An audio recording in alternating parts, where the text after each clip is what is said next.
The following is a Comfortably Zoned Radio Network production.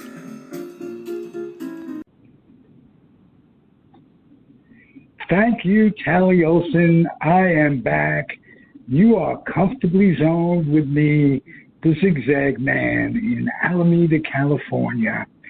And we are right across the bay from San Francisco, across the moat from Oakland, in the great state of California. Now, I have a guest that might say Florida is equally great, and New York is greater than both of them. How about a warm welcome for Wayne Unger, who is a big part of the Comfortably Zoned Radio Network. Wayne, how are you? I'm good, Ralph. I'm good. Just left a minor league ball game. We're driving through Daytona Beach right now, heading home. So, wow. Well, that is the one thing that I miss about. I've never really lived in Florida, but having access to minor league ball on a regular basis must be terrific. And Wyatt is with you. What do you think of minor league ball, Wyatt? I think it's great just to see the future of the game. And there's a lot of guys that we've watched over the last couple of years that if they ever make it to the big leagues and I'm watching a big league game and I see them, I'm going to be able to draw the connection, and I think it'll be really cool. Beautiful, beautiful. It's impossible to really follow the game as closely as you'd like without getting some idea of the prospects. Who's coming up, what team needs what player will fit in, and I'm glad you have access to that, and just the memories you have with your dad is going to be great. Well into your what can I say, middle years, or like with us, fading middle years. I'm happy for you. Wayne, we're going to talk about the late Mark Littell. Boy, just saying that is very, very sad for me. Mark has been as you have, a major part in the Comfortably Zoned existence. He was nice enough to write a foreword for the book that George Grimm and I had published. And he was a terrific guy, bigger than life in a lot of ways. He was a major league pitcher in both leagues. He was a very, very strong closer with St. Louis and Kansas City both. He, when he retired, he went into coaching, both professional coaching and coaching amateurs, and he was an entrepreneur. He developed something called the Nutty Buddy, which is basically a cup that ball players will tend to use to reduce and perhaps eliminate all injuries to the groin. Not specifically the groin, but specifically the gonads, which need protecting. He made a lot of money doing that. More importantly, he was a man's man. And Wayne, I'd like you did a show with him in particular on the network. You got to know him a little bit. Would you talk about him and give my voice a break, and let's hear from you. Well, besides everything you mentioned, Mark was he was never full of himself. He never walked around with the air of being a former professional ball player, a former All-Star, a former World Series champion. He treated you like, well, I guess he treated you like you truly were his friend. Like he treated everybody, even the regular guy, like his teammate. I remember. So I remember the first time I did a show with him. It was when I was co-hosting with Craig Steele. So, of course, we have the conference calling number, but I said if there's any kind of problem, I messaged him. I gave him my personal phone number. Well, wouldn't you know it, a couple of days after the show, I'm getting a phone call. And who is it? It's Mark. Right, just calling to say hi, and just shoot the shit,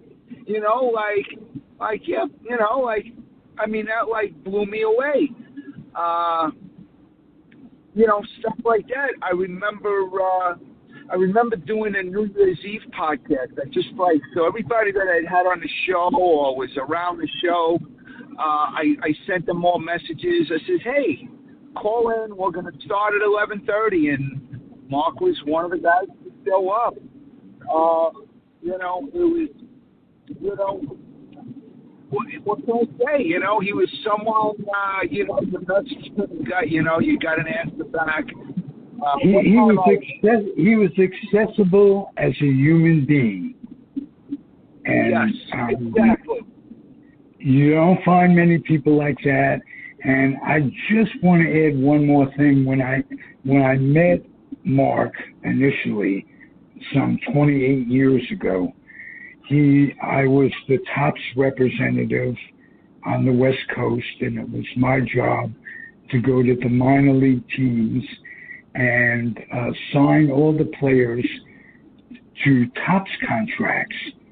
And I remember meeting him for the first time in Stockton, California, where he was the pitching coach. And it was not long after he retired. And if you remember, the thing that stood out to people in his career is that he gave up a home run to Chris Chambliss. Talk about that home run for a second, what that meant. And Wayne, what were the circumstances behind that? Well, he never said anything negative about it. He just talked about the situation. And if you remember, there was a lot of time before Chambliss came to the plate. The Yankee fans were throwing things on the field, and they had to stop the game. I mean, I believe there was at least a 20-minute delay.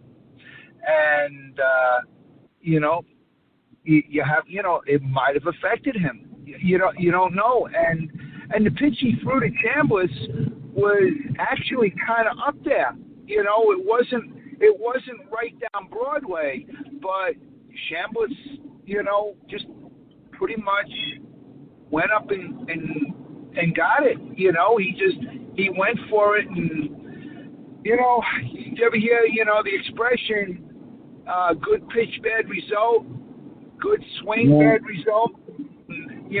So that was pretty much the situation there. Mark also alluded to something in casual conversation with me, and I heard it mentioned once before that there was a light in the scoreboard that would flash fastball, curveball, this, that, and the other thing. That players were allegedly getting the information. He wasn't. He didn't use that as an excuse, but I think it was in the back of his mind for the rest of his life, as something like that would be. But my point initially was that he didn't make excuses. He talked about the instance, and he didn't let it negatively affect the rest of his life. So I was happy to know him. And my point is, initially, we were talking about when I first met him. I would arrive at any destination with Tops, replete with a bag full of bubble gum and Tops cards, boxes and boxes of Tops cards. And we went through, when we first met, first of all, he made eye contact. And Wayne and I have talked about this. You can tell a lot about how an interaction is going to go by whether or not your eyes are meeting whoever it is.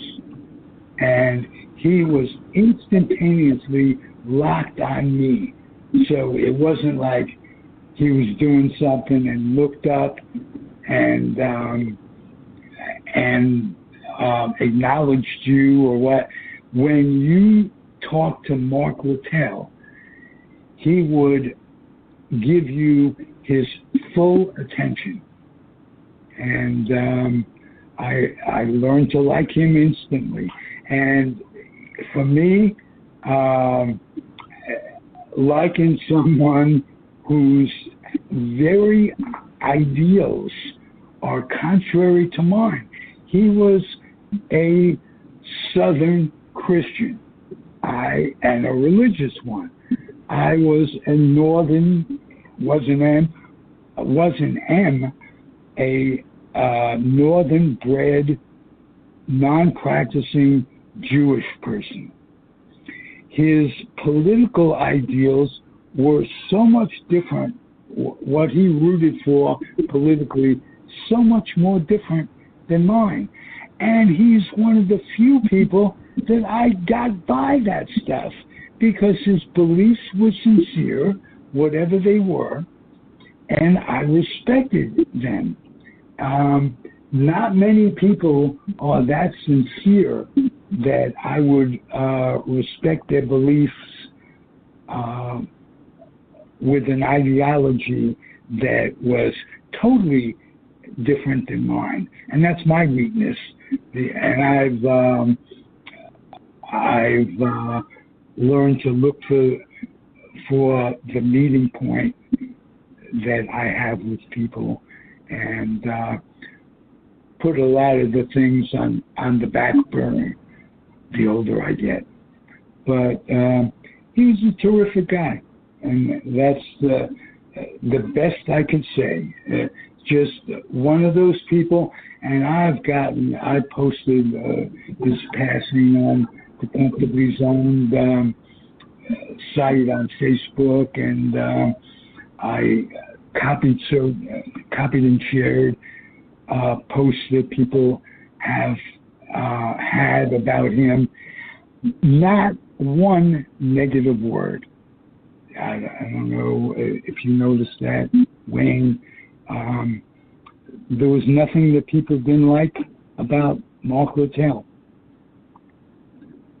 Well, because he didn't, I've never witnessed him treating anybody bad. Now, granted, we're talking social media, but that seems to be where the worst comes out in people on social media. So yeah, no, he was every man's man, or every person's person. He was just what can I say? He was a good guy and humble, a guy that had a life that many would envy, and he was always humble and like you say, accessible. Yeah, and from a personal note, a Comfortably Zoned radio network producer and founder and all that, his death comes on the heels of our losing Ronnie Rabinovich less than 2 months ago. He was another person like yourself who I would consider to be one of the hearts of the network. And there aren't that many. This is really given me food for thought on how much this means, having a network like this means, and having Mark has been on countless shows on Comfortably Zoned. He did something. Who was the guy? I can't think of. That's me. I just can't think of this guy's name because he's no longer with Comfortably Zoned. But you're talking about Mark? Are you talking about Mark Weiss? Mark Weiss, and who did some shows together, and they were terrific. I did some shows with him on the St. Louis Cardinals. He was big into following the current, whatever the year was, Cardinals history, and he just added so much. He was a cool guy. I knew he was ailing. I knew it was very serious. He had a heart condition, and he was going through a procedure. Not only they were cutting him open for bypass surgery, but they were trying to rebuild an aorta. Which I believe I don't know if they rebuild the aorta. I believe they replaced the aorta. Oh, okay. So, and I had messaged my him grandfather about it. would have said "noch besser."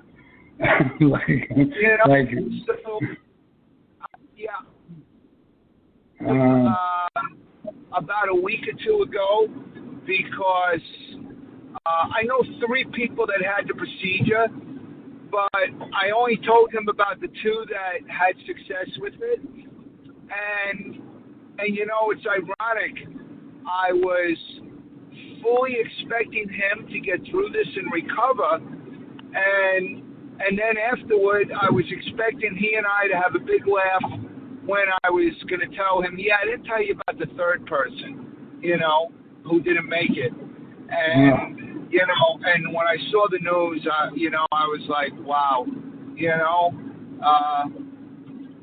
so, yeah, I don't, listen, I have no idea what happened. I do know this, all right? So the person that didn't make it was 42 years ago when it was a new procedure and a very risky procedure.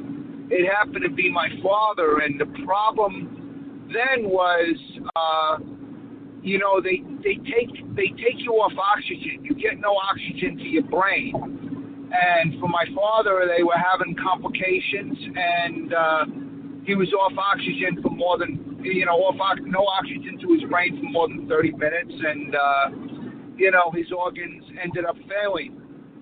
So I don't know if that's what happened with Mark, but like I say, I have two co-workers and somebody from actually who lived on your block who had it in the 90s, and a co-worker that had it about 7 years ago, and the guy was back to work in the warehouse like 7 months later. So I fully expected, to have this conversation with Mark. It just, like everybody who knew him, it just like ripped right through you. Just leaves a void that will never be filled, both personally and professionally. And I wanted to use this time to pay homage to him. And like I say, I'm not one who prays, but I'm one who sends out good vibes. And I send out good vibes to his family for to get through it as best they can. And that's all we can do. I want to explain why I don't pray. With my spiritual history, I pray for a guy. For one thing, God would probably strike him with polio. So I tend to protect people by not praying in cases like this. But what can I tell you? I'll miss the guy. And what's something that you and your partner learned about baseball, about life, about Mark Littell from you doing that podcast with him?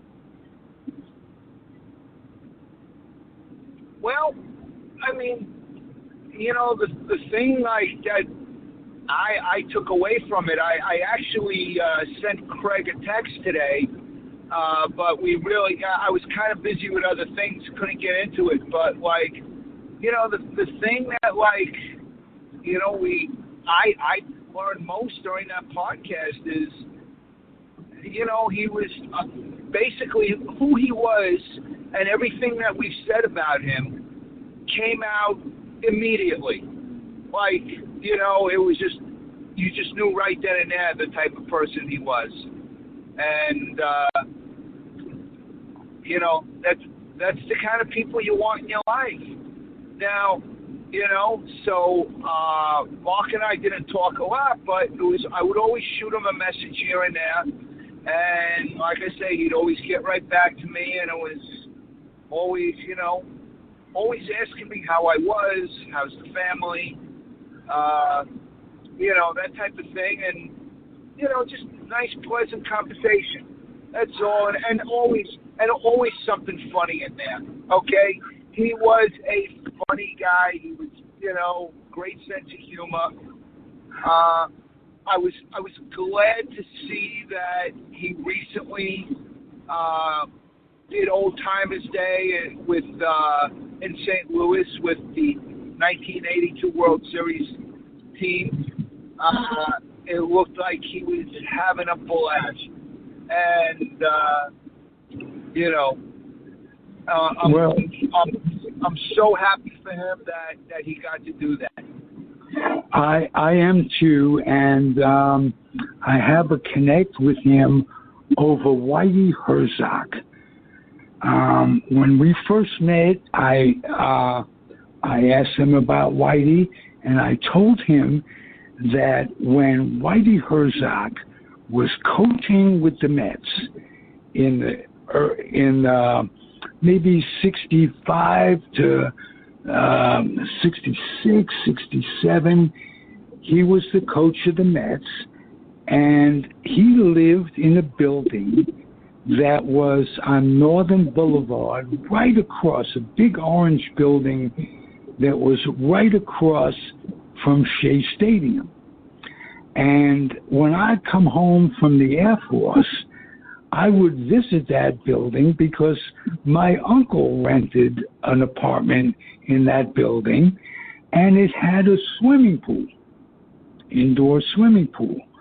And we'd hang out, and sure enough, I got to meet Whitey Herzog, and in 66, 67, around there, and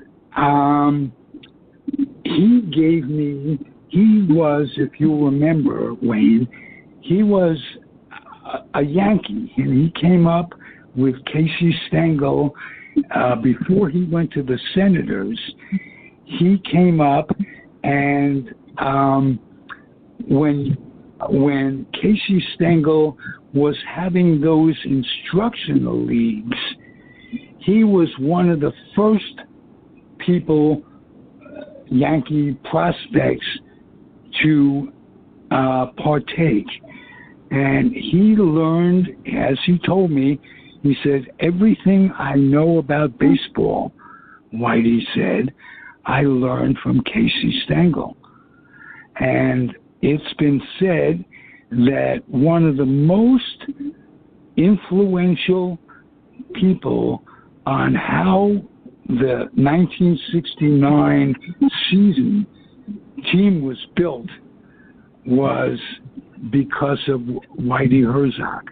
He was in player development with the Mets, and he helped put that 1969 team together.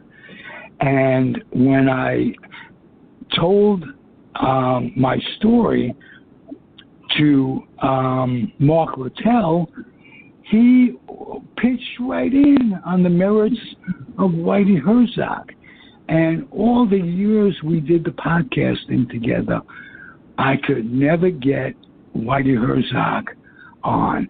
He was in the later years of his life, he's kind of frail, and but it was my goal and an unfulfilled dream is to have Mark and Whitey Herzog together. So that was one of the things that established my connect with him. He had an incredible loyalty to Whitey Herzog. And he was a closer for Whitey on both St. Louis and Kansas City. And as you say, it was nice to see pictures of them together at that 82 reunion. And so there are things that are we can be grateful for. I didn't realize, I thought he was like 63. He was 69 years old.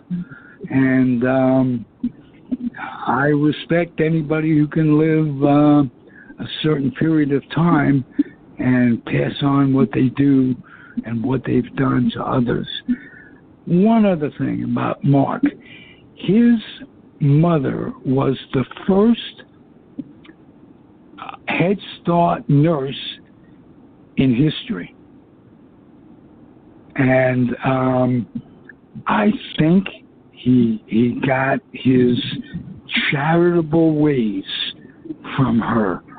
Mark would go to veterans hospitals on a monthly basis and just simply put his uniform top on and talk to veterans. Beyond what he had to contribute as a human, he did. Beyond what he was obligated to do just as a human being, he did. He was a great guy. And I hope that this little obituary, as it were, is taken the right way. I'm having trouble formulating my thoughts a little bit because I am saddened, and I know that you reacted yesterday when you heard the news the same way I did. A good person died too young. Absolutely. Total agreement there. Okay. Total agreement. Wayne, is there anything you'd like to add? No, I think we said it all, I think we said it all. I think of Mark. I think of Mark is probably like, if he was listening, he'd be like, enough already about me. Yeah, that's what he would say. That's exactly how he'd word. Hey, enough. He's a humble person, and a damn good pitching coach, both amateur and professionally. He helped, and he was such a cool guy. I remember it was Stockton had the Milwaukee Brewers at that time, and he was a pitching coach for them. And the Rovers would come in, and he would make it a point to they could care less when you think about it. The Tops guy with the checks, they were just interested in teaching.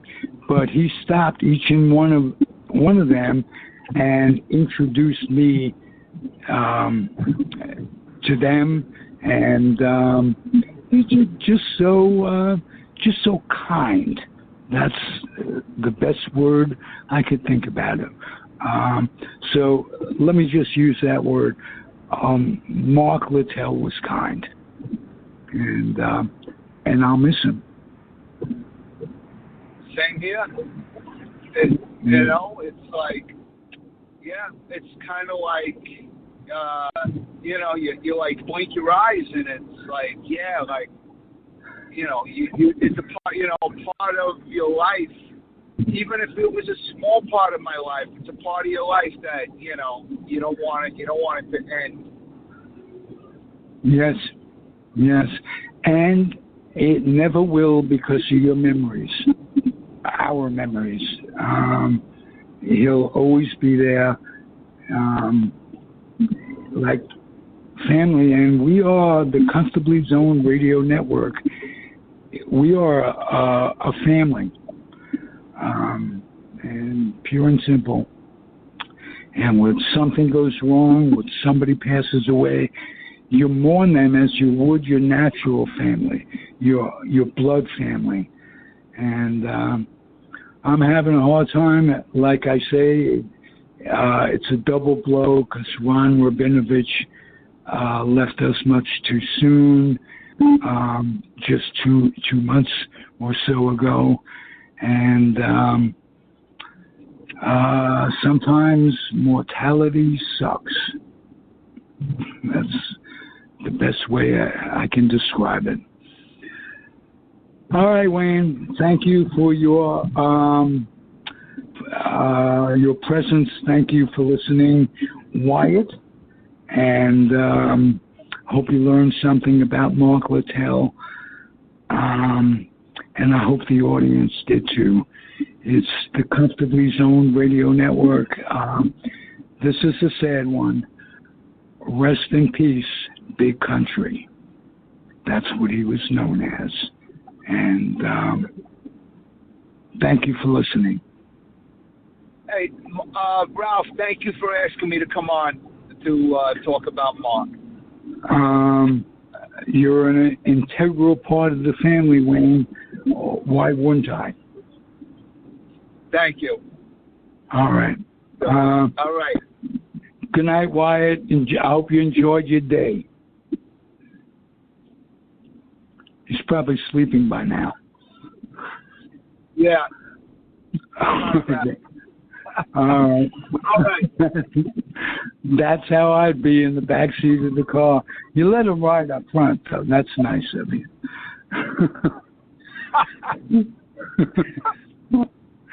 Some fathers would insist on the child being in the back seat. No, are you kidding me? You're forgetting he drives now. Right. He lets you sit in the front seat, actually. Pretty much. Pretty much. Talk about what a wonderful son you have. You want me to talk about what a wonderful son I have? Yeah. Oh, well, I actually have two wonderful sons. Listen, I'm a lucky guy. I got three wonderful kids, two sons, one daughter, all much, much, much better behaved than I ever was. And, you know, what more can I ask? You know, I feel the love from them. You know, what more can a parent want? Not much, and I'm happy to say Wayne is taken to the network, and he's come on with you, and he is incredibly articulate. as is Sam. One of the best shows we did was the three Ungers together. This was about a month or so ago. And wow. Wayne, I'm happy to have you as a friend. Same here, Ralph. Okay. So, all right. Listen, you have a great night, and I will be speaking to you soon. And good night, everybody. Good night, Wayne. And thank you for listening. Comfortably Zoned Radio Network. Rest in peace, Mark Littell. Adios and happy trails. The proceeding has been a Comfortably Zoned network production.